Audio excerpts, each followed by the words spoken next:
Good morning, everyone. Our scripture this morning is Romans 15, verse 13. 15, verse 13.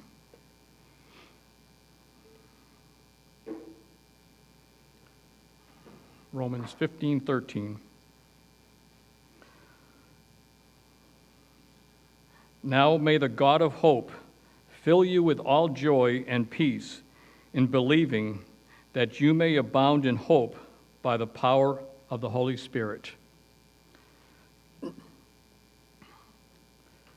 Before we begin, let us close our eyes for a moment of prayer, please. Our Father in heaven, we come to you this morning, grateful for another beautiful day that you've given to us, another Sabbath day. We ask that all those who are here may hear the message that you want them to hear this morning, and that they may, through this message, be closer to you. We ask it in your name. Amen.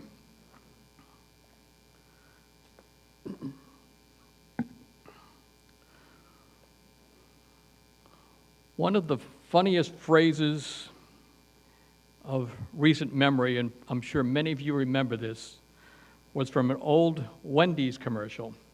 Remember? And I checked it out in 1984, just a few years ago. An old elderly woman comes up to a counter for Wendy's hamburger. He hands her a large hamburger bun and a very small hamburger patty.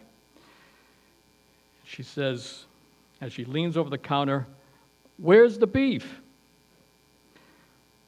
Many people ask the same question about life.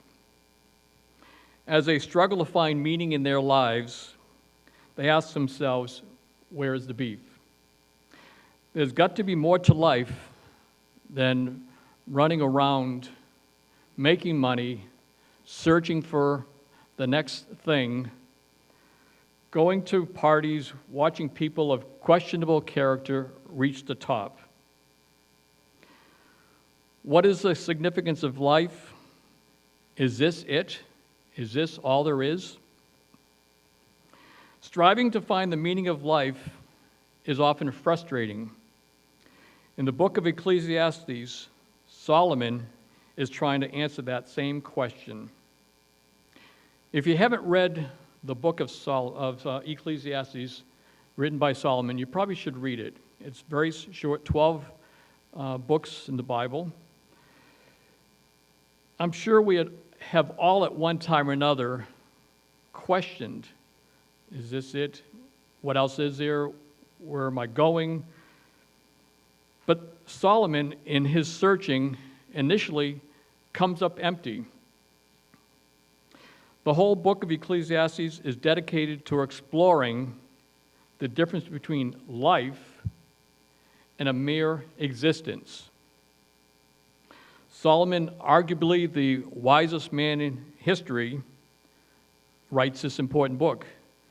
I'm thinking probably because God knew that he had the credibility. He is the wisest man on earth who has the same questions that we may have. What is there to this life? And we also know that it's not an easy answer because Solomon knew it was not an easy answer. I'm going to read Ecclesiastes chapter 1, verses 1 through 3. And I read, "The words of the preacher, the son of David, king in Jerusalem. Vanity of vanities, says the preacher. Vanity of vanities, all is vanity. What profit has a man from all his labor in which he toils under the sun?" I also then read the book, The Message, which is a translation or interpretation of the Bible, and I read Ecclesiastes 1, verse 8 through 11. Solomon writes, "Everything is boring, utterly boring. No one can find any meaning, boring to the eye, boring to the ear. What was will be again. What happened will happen again. There's nothing new on this earth. Year after year, it's the same old thing. Does someone call out, "Hey, this is new," but don't get excited? It's the same old story. You think Solomon had an attitude, was discouraged, was negative? It sure sounds like he was discouraged. He was very negative. Solomon, the wisest man on earth, suddenly realizes that all existence is futile or in vain.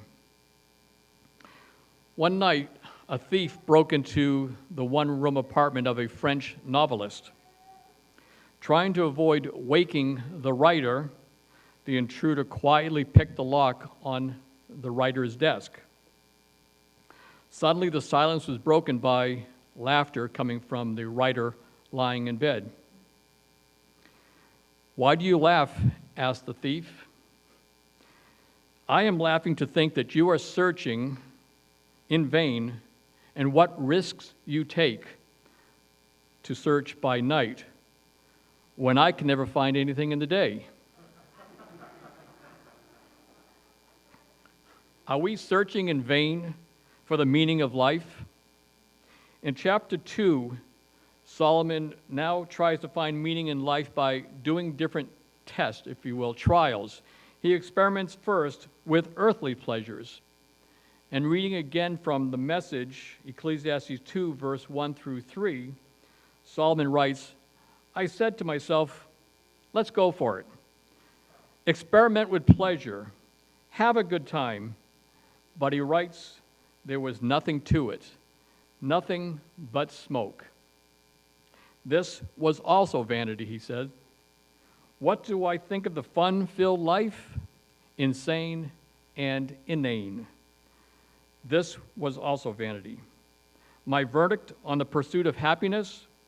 Who needs it? With the help of a bottle of wine and all the wisdom I could muster, I tried my level best to penetrate the absurdity of life. I wanted to get a handle on anything useful man might do during the years we spend on this earth. Ecclesiastes 2, 4 through 8, and I read, I made my works great. I built myself houses and planted myself vineyards. I made myself gardens and orchards, and I planted all kinds of fruit trees in them. I made myself water pools from which to water the growing trees of the grove. I acquired male and female servants and had servants born in my house. An expert said he may have had up to 150,000 servants in his house. Yes, I had greater possessions of herds and flocks than all who were in Jerusalem before me. I also gathered for myself silver and gold and the special treasures of kings and of the provinces. I acquired male and female singers, the delights of the sons of men, and musical instruments of all kinds. Verse 10 there, whatever my eye desired, I did not keep from them.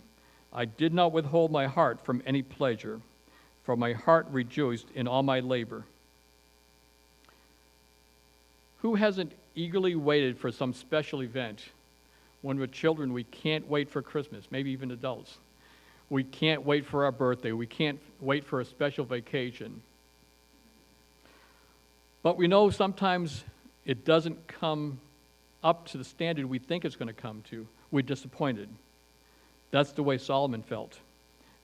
All the pleasures of the world did not satisfy him. How many of us are like King Solomon, grabbing for things that are impossible to hold on to and are worthless? This generation, that includes all of us here, has so many new opportunities of which generations before us would never have dreamt. But new opportunities have not given new meaning to life.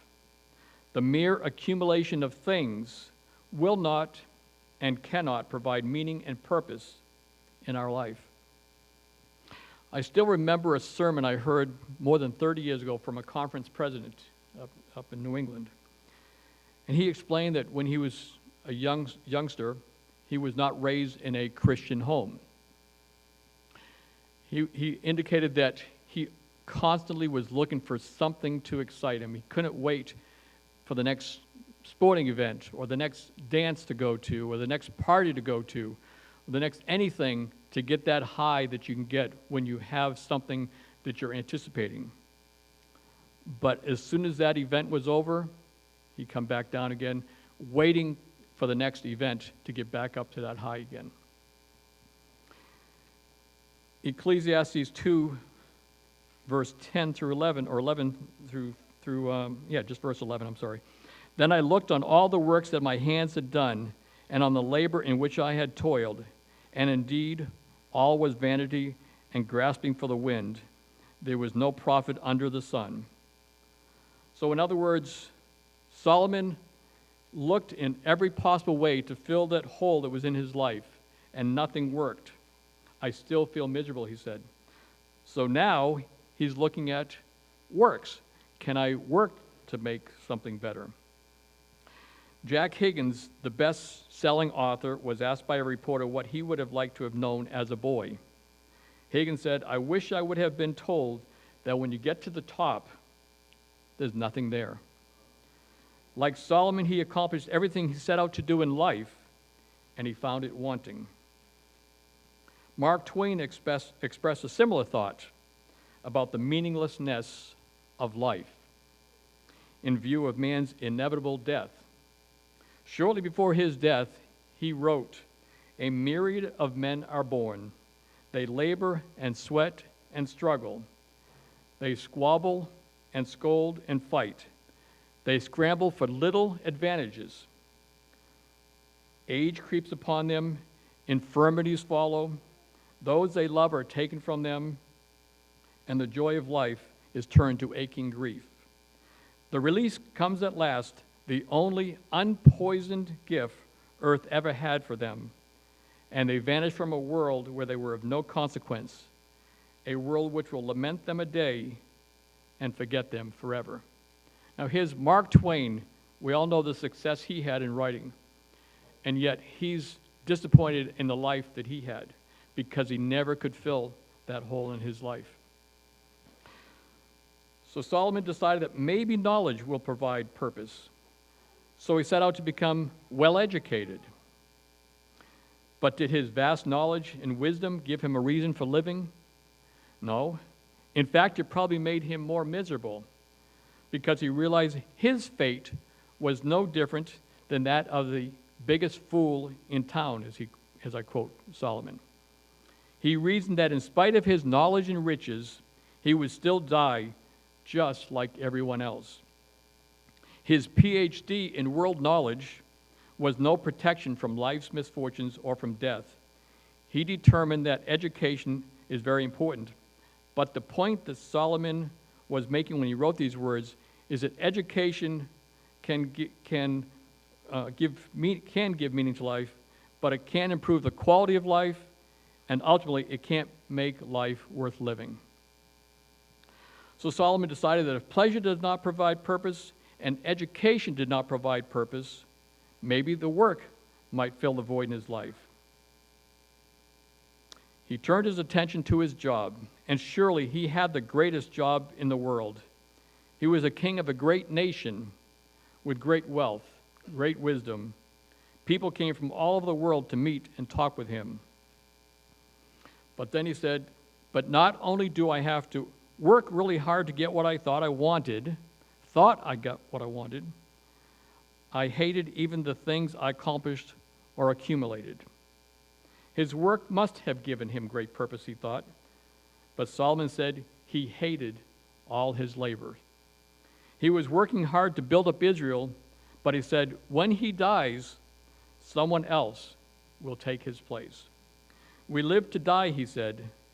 So Solomon asked, what profit is there for the worker if God has already got all this set up?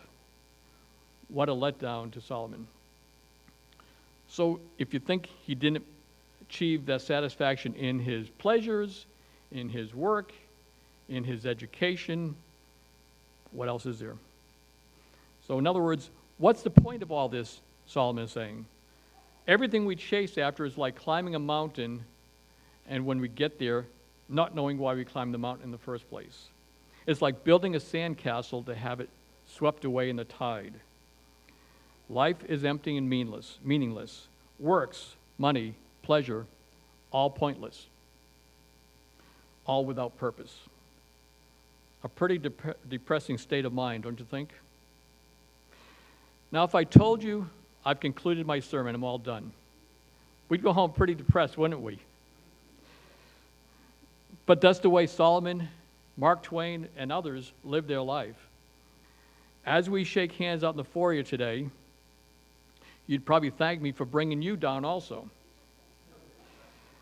I'd be sending you home without any kind of hopeful message. But in fact, I want to do the opposite. I want to tell you that there is a hope and a reason to exist for the time that we do. So then, if there is a purpose in life, what is it? What is the point of this seemingly futile existence? Why on earth are we on this earth? Solomon doesn't only talk about the futility of life, he also answers his own questions. Up to this point, he has said that everything in life is meaningless, that there is no point in any of it. And we get to the last two verses of the Ecclesiastes, chapter 12, the last two verses, it all changes. He comes to a profound conclusion that there is something to life. He said, in light of all that I have said, pertaining to my last discourse, which is all the stuff he wrote about in the first, almost 12 chapters of Ecclesiastes, he says in chapter 13, let us hear the conclusion of this whole matter. What does this really come down to? What's the bottom line? Fear God and keep his commandments, for this is man's all. This is all man has to do, is what Solomon's saying. It took him a long time to come to that conclusion, but he finally got it. Solomon tells us that life is utterly meaningless unless we stand in awe or respect of God, unless we fear and respect God and keep his commands. It is essential that we do this, because without God as our Father, life is futile. Unless we have a relationship with him, a respect for him, for his word and his children, our neighbors, then we have no hope. Then our lives are void of meaning. Jesus himself said that loving God and each other is the greatest commandment. Let me read Matthew 22, where it says, Jesus said to him, you shall love the Lord your God with all your heart, with all your soul, and with all your mind.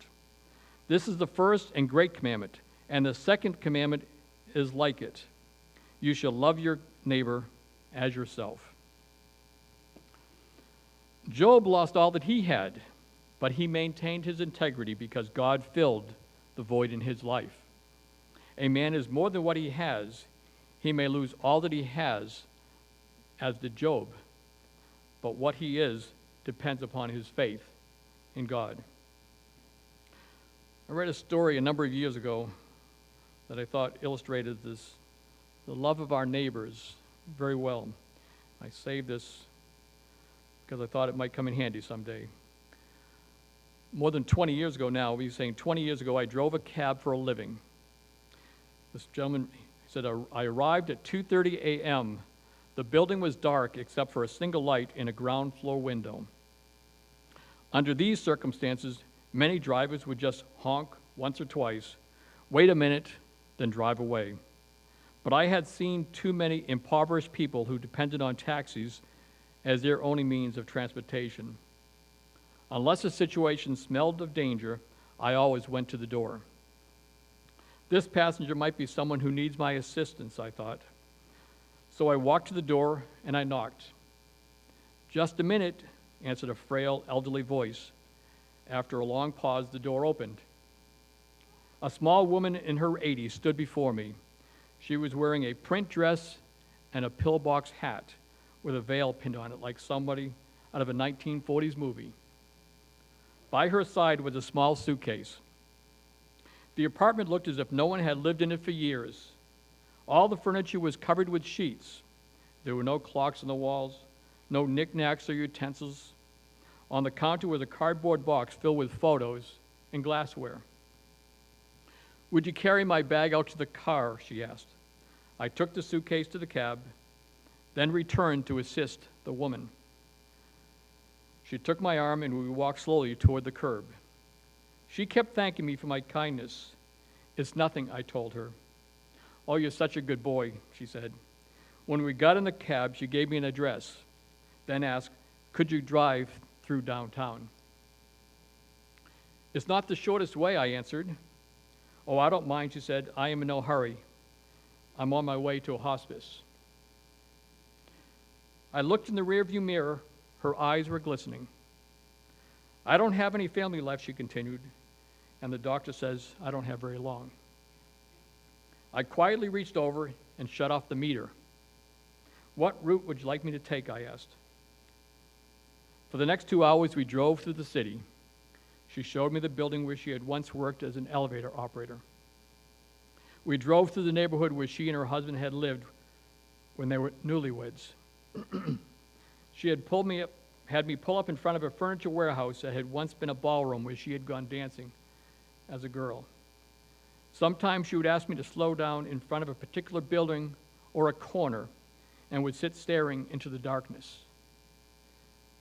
As the first hint of the sun was appearing over the horizon, she suddenly said, "I'm tired, let's go now." We drove in silence to the address she had given me. It was a low building like a small convalescent home with a driveway that passed under a portico.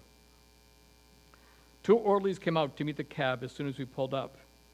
They were solicitous and intent, watching her every move. They must have been expecting her, I thought. I opened the trunk and took the small suitcase to the door. The woman was already seated in a wheelchair. "How much do I owe you?" she asked, reaching into her purse. "Nothing," I said. "You have to make a living," she answered. "There are other passengers." Almost without thinking, I bent over and gave her a hug. She held on to me tightly. "You gave an old woman a little moment of joy," she said. "Thank you." I squeezed her hand and then walked away into the dim morning light. Behind me, a door shut.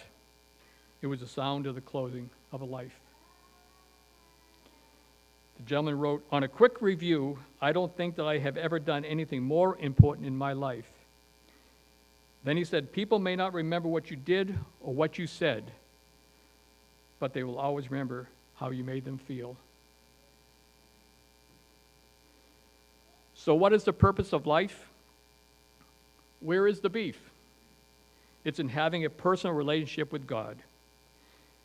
In John 14:6, Jesus said, "I am the way, the truth, and the life. No one comes to the Father except through me." You won't find meaning and purpose for your life anywhere else. You're not going to find it in things. You're not going to find it on your job. You're not going to find it by running around looking for it. The only way you're going to find it, to find your purpose in life, is by standing in awe of God and having your relationship with Jesus Christ. In my Bible, every book has an overview at the beginning of the book. And I was reading the overview to Ecclesiastes, and it says, "Ecclesiastes shares the mature wisdom of one who near the end of his life, Solomon, who looks back to realize that only a life lived for God is a life fulfilled." So here is the conclusion of the matter.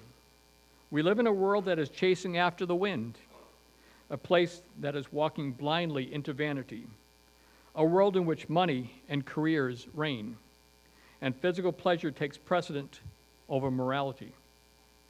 But life is meaningless in all that we seek after on earth. In all that we strive for, there is no point.